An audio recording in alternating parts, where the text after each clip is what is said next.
Okay. Hello, everybody. I have the pleasure to be here with Dr. Luciana Alves from São Paulo. She's a specialist in the studies of racism and whiteness, and she wrote about that. And I have the pleasure also to be here with Anat Ben Israel, which is a psychotherapist from London. She lives in United States, in London, and she's also comes from Argentina. So it's a real pleasure to be with both of you here and receive you in this contest. And I will appreciate to listen your conversation. Thank you. Thank you, Rubens, for introducing us. And it is really a pleasure to be with you, Luciana. And maybe if you could share with us a bit about your journey to where you are today, just what you would like us to know a little bit about yourself. Nice to meet you both. My English is terrible, but I will try to speak with you. I'm nowadays, I don't know how to say that in English, dean or pro-dean at University of São Paulo, Federal University of São Paulo.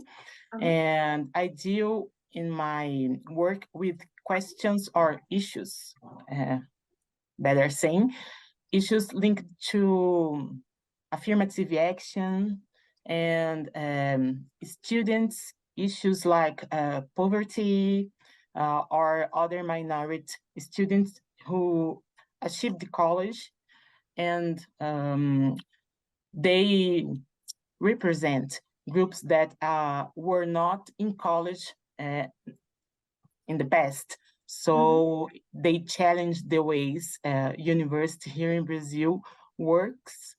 And I deal with this kind of stuff in my work daily.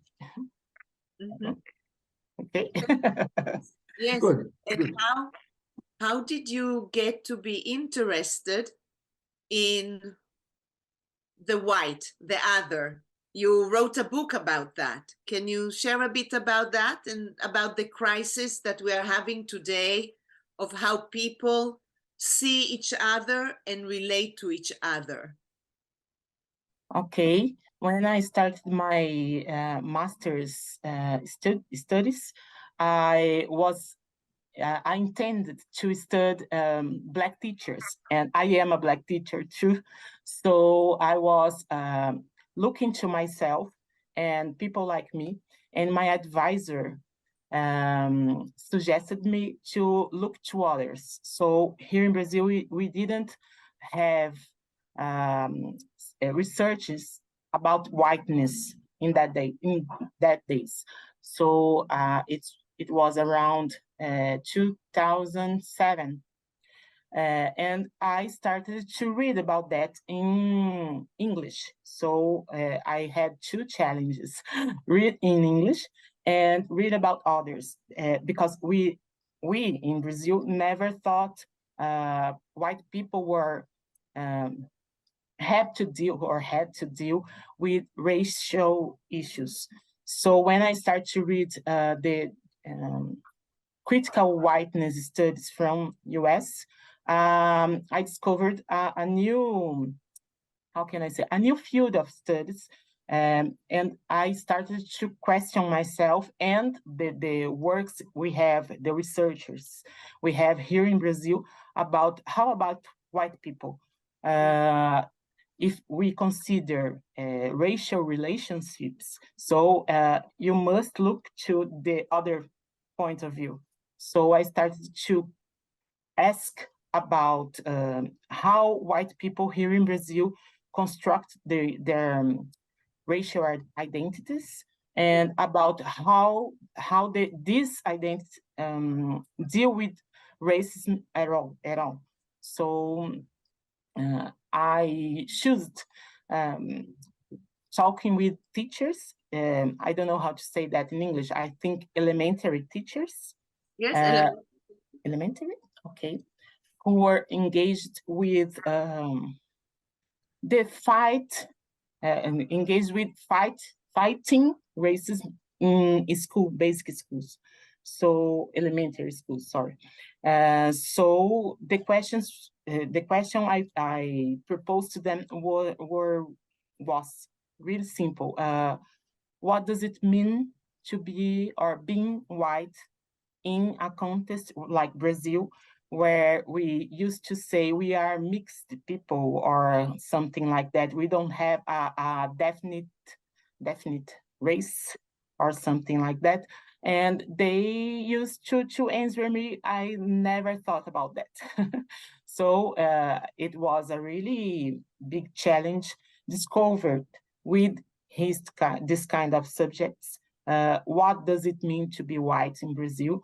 And I discovered that it's a mix between being not quite white, because we are real mixed people, but we have ways to put whiteness in progress here, and it depends on your economical condition, how light is your skin, and which context you live your life, and with people are around you, what people are around you. So here in Brazil, we are not so concerned about heritage or about, how can I say that, genetics. Mm-hmm. Here, whiteness is a matter of appearance. So Yeah. we classify white people based on physical characteristics, and it's being white here is not the same of being white in Europe or US, for example.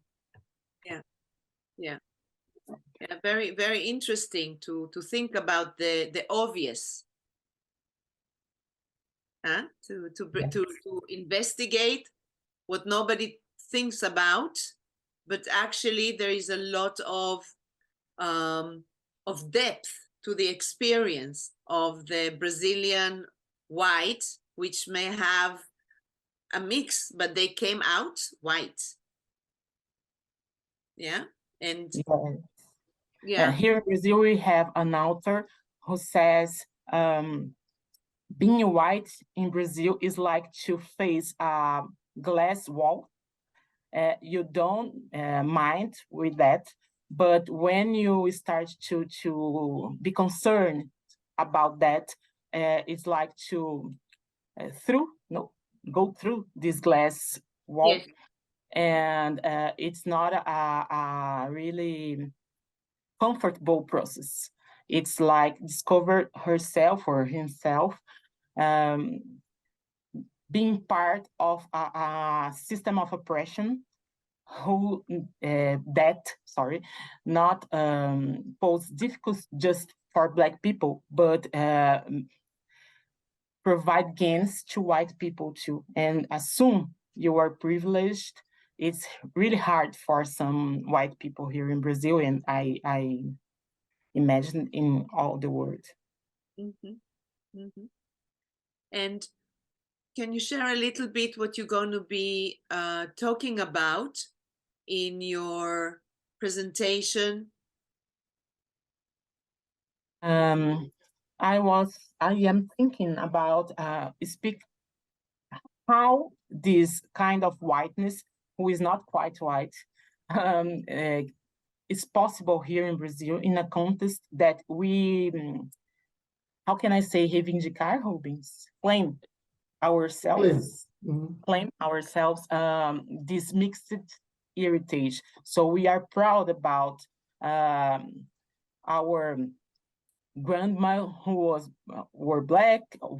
black, and our grandfather who were white, and something like that. But when someone faces you and asks you what is your race, you say, I'm white. What does it mean? So I will put together the myth of racial democracy, that still works here in Brazil, We are all mixed, and we are all together, and race doesn't mind to our relationship.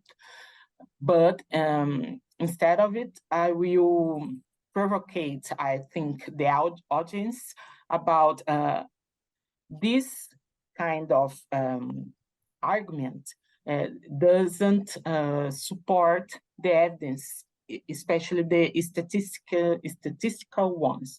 So we have two Brazils. One that, how can I say that? Apostar? Challenge. Charge. Challenge. Challenge? No, I don't think it's that. To bet. Ah, okay. Bet in this myth, and officially included in discourses of politicians and in the media and other Brazil that challenges this kind of myth that it poses not just in structural and institutional ways, but in the daily life, in relationships that we construct with each other, blacks and whites. And I don't know, I think I am really, for me, it's really difficult to put it in English. I don't know if you understand what I said. Well, I'll tell you what I understood, that there is a main line of how the lack of racism in Brazil, that you are all one. However, in real life, it's not like that. Yes, and the way we construct whiteness plays a whole role, plays a big role in this kind of construction. So here in Brazil, we don't talk about whites, and we don't talk about how white people deal with racism and benefit from it. Yeah. Yeah. And you will be talking about that. Yes, it's the main issue. Yes. Well, that's really, I look forward to hearing, because you are looking at it from a different point of view, and that is always interesting. And different people from different parts of the world that will be listening, whether they are white, whether they are dark skin, whether they are yellow, whatever color, whatever way that we see each other, could be very interesting and thought-provoking. So I'm really looking forward to hear your talk. And is there any few words that you would like to say to complete this kind of introductory interview? And I would like to dialogue with you, the idea that you just said. Here in Brazil, I think in other parts of the world too, Black people have too much thing to say about whites. So we think about whiteness every day, and not just when we face white people, but when we are in our ordinary life, because race is linked or is associated for us Black people with whiteness.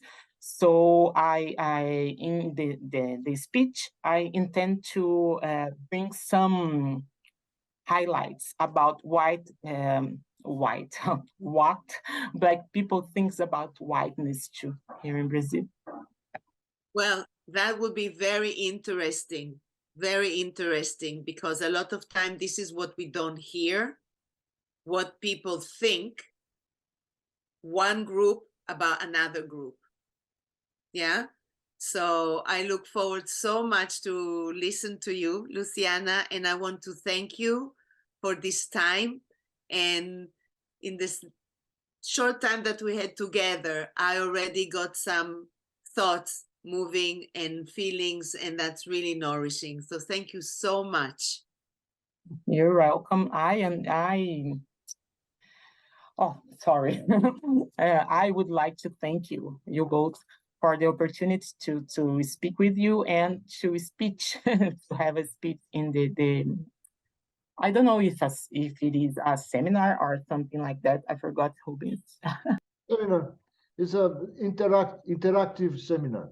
So you talk, and after there is an interaction with the people that are listening. It was very important to listen to you, and I think it's very important what we've learned from you too. Thank you so much, Luciana, for your presence, your kindness, your really earthy presence. Thank you so much.